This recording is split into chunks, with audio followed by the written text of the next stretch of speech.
안녕하십니까. 반갑습니다. 지금부터 민법 특강 한번 또 진행을 해볼게요.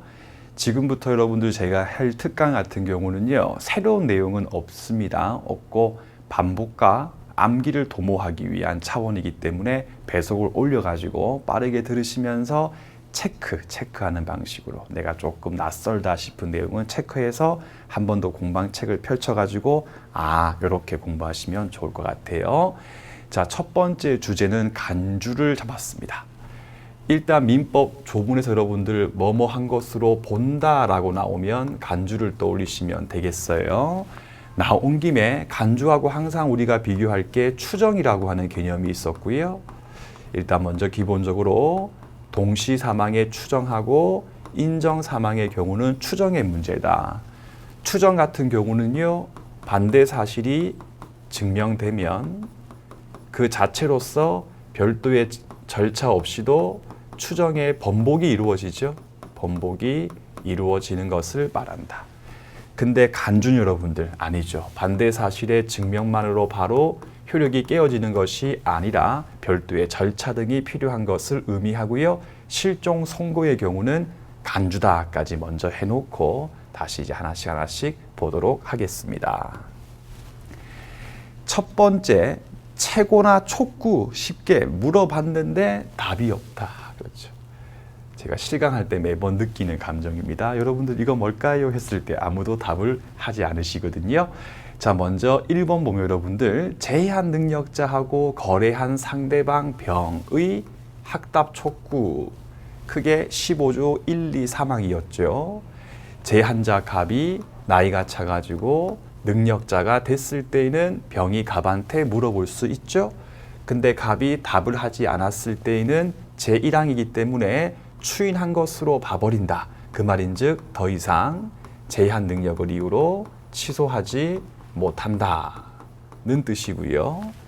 니은번입니다. 갑이 아직까지 제한자인 경우는요, 법정 대리인 을한테만 학답을 촉구할 수 있지 갑에게는 못한다 하나 기억하시고, 근데 또 을 같은 경우가 답을 하지 않았을 때에는 제2항이 적용돼 가지고 똑같이 추인 간주가 이루어지는 거죠. 그런데 주의할 게 디귿번입니다. 요건 여러분들 과거 사법시험에서 나왔던 그 문제를요, 민법 개정된 것을 아직까지 고려하지 못해 가지고 조금씩 이제 애매해 보이는 그런 문제들이 있기 때문에 제가 지금부터 하는 설명으로 정확하게 정리를 하시면 될 겁니다. 일단 먼저 15조 제3항이 적용되려면요, 법정 대리인 중에서도 후견인의 경우에만 적용이 됩니다. 즉 친권자라고 나왔을 때는요, 2항으로 가시면 되고요. 후견인이라고 했을 때 3항으로 오시면 되고요. 더 나아가서 특별한 절차가 필요한 행위인 경우거든요. 따라서 민법제 950조를 떠올려 주시고 더하기 후견 감독인이 존재하는 경우예요. 감독인이 존재하는 경우다. 해서 여러분들 후견 감독인이 있으면 그의 동의가 필요하기 때문에 필요했는데 부동산 매매같이 중요한 득실 변경적 행위를 하는 경우에는 최종 결정권이 후견인 을에게 없죠. 왜냐하면 감독인의 동의가 필요하니까. 그래서 이 경우에는 추인 간주가 아니고 취소한 것으로 처리가 이루어지기 때문에 2항과 3항을 잘 비교해서 정리를 하시면 되겠습니다. 2번입니다. 무권 대리인 을과 거래했던 상대방 병 같은 경우가 본인 갑한테 물어본 거예요. 추인하실 거예요? 말 거예요? 했는데 또 답하지 않고 가만히 있었을 때에는 추인한 것으로 본다 하면 틀린 질문입니다. 추인을 거절한 것으로 간주가 된다. 따라서 여러분들 유동적 무효 상태가 확정적 무효로 바뀐다까지 기억을 해주시면 되겠죠. 이해되시죠? 그 다음에 3번 보실게요. 채권 총론 파트입니다. 채무자 을하고 인수인 병 사이에서 면책적 채무인수 계약을 한다까지 먼저 떠올려 주시고요. 자, 채권자 갑의 입장에서 채무자가 을이냐 아니면 병이냐는 엄청나게 중요한 문제 아니겠습니까? 따라서 을과 병 사이에서 면책적 채무인수 계약을 했을 때는 채권자 갑의 승낙이 효력 발생 요건이었다. 그래서 올해 시험 문제였지요. 채권자 갑의 승낙이 없었을 경우에는 면책적 채무인수 계약의 효력은 인정될 수 없고 을과 병 내부 사이에서 이갱인수에 불과하다라고 했던 문장 한 번 더 기억하시고요. 그래가지고 병이 갑한테 물어봤습니다. 채권자 갑님아 승낙하실 거예요? 라고 물었을 때에 또 채권자가 그 기간 내에 답을 하지 않고 가만히 있었을 때에는 승낙을 거절한 것으로 봐버린다. 승낙한 게 아니죠. 그러니까 면책적 채무인수 계약의 효력은 발생할 수 없고 을과 병 내부 사이에서 이갱인수의 효력이 생길 수 있을 뿐이다까지 정리를 하시면 되겠습니다. 4번입니다. 삼자를 위한 계약에서 낙약자 갑이 수익자 병에게 야, 병 네가 나한테 권리 발생 요건으로서 수익의 의사표시가 필요한데 너 수익할 거니 말 거니? 라고 물었어요. 근데 또 갑 같은 경우가 기간 내에 답을 받지 못했을 때는 수익자 병이 수익을 거절한 것으로 본다죠. 수익의 의사표시를 승낙한 것으로 본다라고 하면 틀린 지문 처리하시면 되겠습니다.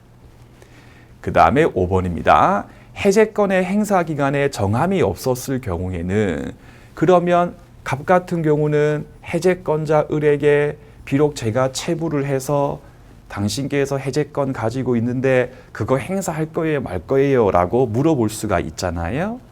근데 또 을 같은 경우가 별도의 말을 하지 않아 가지고 답을 받지 못했을 때에는 해제권이 소멸된 것으로 본다. 해제권을 행사한 것으로 본다 라고 하면 틀린 지문 처리를 하시면 되겠습니다. 알겠죠? 그러면 더하기 해제권이 소멸됐으니까 더 이상 을은 영영 더 이상 해제 못하냐? 그건 아니죠. 그 뒤에 또 새로운 사유가 생겼어 가지고 또 새로운 해제권이 발생되면 그 새로운 해제권은 행사할 수도 있다까지 떠올려 주시면 되겠습니다. 그 다음에 6번 보세요. 매매의 일방 예약 시의 완결권 행사 기간에 대해서 정하지 않았다. 똑같죠? 예약자가 상대방한테 당신 완결권 행사할 거요 말 거요 라고 물었습니다. 근데 또 답을 받지 못했을 때는요. 매매 예약의 효력이 상실된다. 즉 완결권을 행사한 것으로 본다라고 하면 틀린 지문이다까지 처리를 하신 다음에 제가 여러분들 이거를 이렇게 묶은 이유가 있는 게 뭐냐면 그냥 이제 쭉쭉쭉 보면 사실은 조금 암기하기가 힘든 측면이 있잖아요, 여러분들. 일단 먼저 다시 처음부터 민총에 있는 1번, 2번 정도, 1번 또 민총까지는 뭐 충분히 이거는 정리가 되실 거예요. 근데 3, 4, 5, 6번 즉 채권법에 있는 것들 여러분들 가만히 보시면요. 다 실어 소멸이에요. 그죠? 채권 총론 3번 또 실어, 4번 같은 경우도 실어, 5번 또 소멸이야, 6번 또 결국은 상실 소멸이야. 해서 여러분들 물론 정확하게 숙지를 하면 좋지만 시험장에서 뭔가 물어봤는데 답이 없다. 그러면 이거 행사한 거냐? 어떻게 할 거냐라고 물었을 때는요. 채권법에 있는 거는 실어, 거절 아니면 소멸 상실이다 라고 하고 문제를 푸시면 다 풀 수가 있다까지 기억을 해주시면 되겠습니다. 채권법 영역에서는 정확하게 기억나지 않으면 거절, 소멸 내지 상실이다. 팁으로 하나 기억하시면 암기 부담이 많이 줄어들게 될 겁니다. 그러니까 제가 이번 특강 때는 이런 것들 제가 되게 많이 해드릴 거니까요. 잘 기억하시면 도움이 많이 되실 거예요. 자, 이제 2번입니다. 간주인데 소급표를 인정하는 것들이다. 해서 여러분들 제가 이제 카페에 이번 그 특강 주제를 제가 받아보니까 많은 분들께서 선생님 소급표 있는 거 없는 거 한번 정리해 주세요 했는데 너무 많아요. 그래서 제가 한 번에 쫙 할 수는 없고 제가 여러분들 필요할 때 쏙쏙 넣어서 일단 해드리고 그때 하지 못한 거 제가 한 번 더 해드릴게요. 일단 나올 때마다 좀 암기를 부탁드리겠습니다. 해서 소급표가 인정되는 간주 중에 1번이 바로 실종 선고. 그래가지고 요건 구비해가지고 실종 선고가 있었을 때에는 실종 선고 시 사망이 아니라 실종기간 만료한 때에 사망한 것으로서 간주된다까지 기억하시고 요걸 딱 봐가지고 상속사건 해가지고 아들이었던 B의 실종기간 만료시가 아버님 A보다 먼저 사망한 것으로 간주가 이루어지면 아버님 A 사망 당시에 B가 생존 중이 아니었기 때문에 B에게는 상속권이 없다는 내용 꼭 기억해 주시고요. 2번에 보시면요. 잘 나오죠. 선의인 경우라 하더라도 본건에 관한 소에서 패소했을 때는 그 소가 제기된 때부터 악의로 본다 해가지고 소악까지 꼭 정리하시고 특히 사례 문제 풀 때 절대 속으시면 안 돼요. 그래서 여러분들 소 제기한 때를 바꿉니다. 패소 판결 확정시부터 하면 틀린 지문입니다. 패소 판결 확정시부터가 아니라 뭔가 점유자 을의 입장에서 나한테 내가 본건이 없는 건가 라고 의심할 수 있는 시기인 소장 제출 시부터라고 꼭 기억을 해주시면 되겠습니다. 같은 치로서 3번에 보시면 선의의 수익자가 패소를 했을 때도 똑같죠. 그 소를 제기한 때부터 악의로서 처리가 이루어진다. 그러면 사례 문제를 풀 때 가운데 소제기 별도의 증명이 없었을 때 그 이전까지는 민법제 748조 1항에 의해 가지고 처리를 하시면 되고요. 소제기 이후부터는 민법제 748조 제2항에 근거해 가지고 처리하시면 될 겁니다. 근데 여러분들 이 749조 2항에 있는 소제기한 때의 의미에 대해서 조금 판례가 최근에 조금은 다른 해석을 하는 경우가 있는데 아직까지 대한민국 그 어떤 민법 시험도 그쪽 판례가 나온 적이 없기 때문에 일단 지금 우리는 조문 그대로 익히시는 게 훨씬 더 문제 풀 때 수월하실 겁니다. 3번 여러분들 그 밖에 중요한 규정들 볼게요. 1번에 보시면 대리인을이 현명을 하지 않았다까지 나오게 되면 민법제 115를 떠올려 주시면 되겠죠. 그렇다면 을의 의사표시는 원칙적으로 을 자기를 위한 것으로 간주한다. 그러면 을하고 병 사이에서 결국 계약의 성립이 이루어진다. 이랬을 때 을이 병님아 저는 원래 저를 위해서 계약한 게 아니고 갑을 위한 거기 때문에 저 착오에 근거해가지고 취소할게요 라고 할 수 있냐 없냐 라고 했을 때 을의 의사가 아니고 법 규정에 의해서 간주되는 것이기 때문에 착오 취소 못한다까지 꼭 기억하시고요. 2번에 보시면요. 무효임을 알고 추인했을 경우에는 새로운이기 때문에 무효행위의 추인은 원칙적으로 소급표가 없고 장래요만 있고 나는 특강 듣고 예외적으로 소급표 있는 4가지를 한 번 더 암기를 해야지 해서 간주가 된다까지 추정 아닙니다. 3번도 마찬가지입니다. 취소 원인이 종료한 후 같은 말이 추인할 수 있는 후와 같은 말이죠.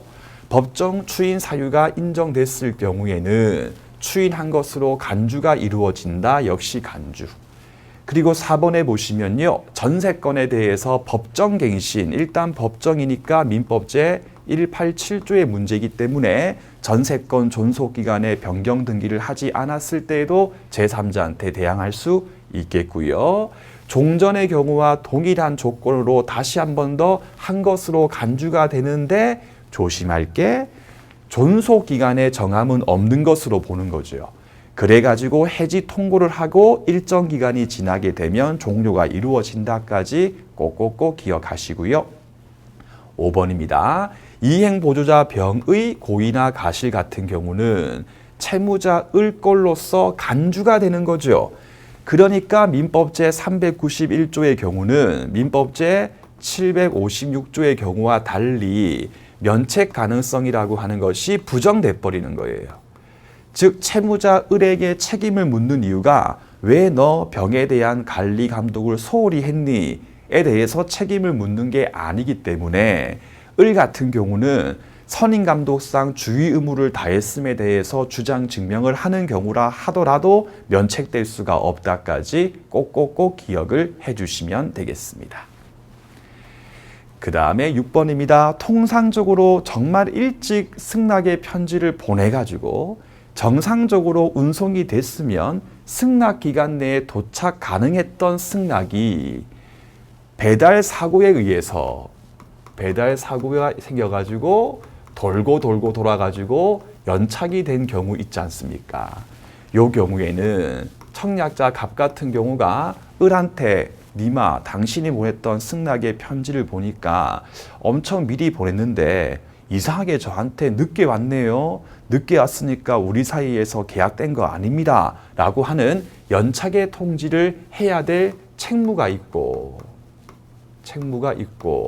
그거를 하지 않았을 경우에는 연착되지 아니한 것, 그 말인즉 비록 실제로는 승낙 기간이 지나고 난 다음에 왔지만 법에 의해서 승낙 기간 내에 도착한 것으로 간주하겠다.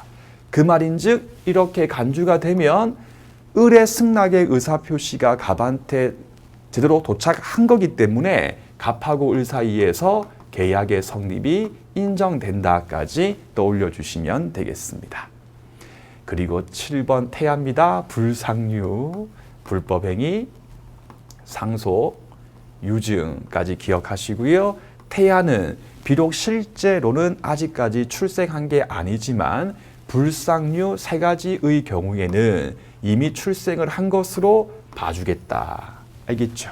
이때 주의하실 게 불법행위에 근거한 배상 청구 사건, 즉 민법제 7호 공조 이하의 경우에만 이러한 규정이 적용되는 거고 계약상 체불 책임의 경우에는 능력이 인정될 수가 없는 거고 유증의 경우는 인정되지만 증여 같은 경우는 능력이 있을 수가 없다는 점까지도 함께 기억을 해두시면 되겠습니다. 지금 했던 특강 내용 중에 아는 거는 싹싹싹 지워버리시고요. 거슬리는 내용 같은 경우는 체크하신 다음에 빨리빨리 공방 확인하시고 또 본인만의 공부를 열심히 끝까지 하시면 되겠습니다. 다음 특강 때 또 인사드릴게요. 여러분들 고맙습니다.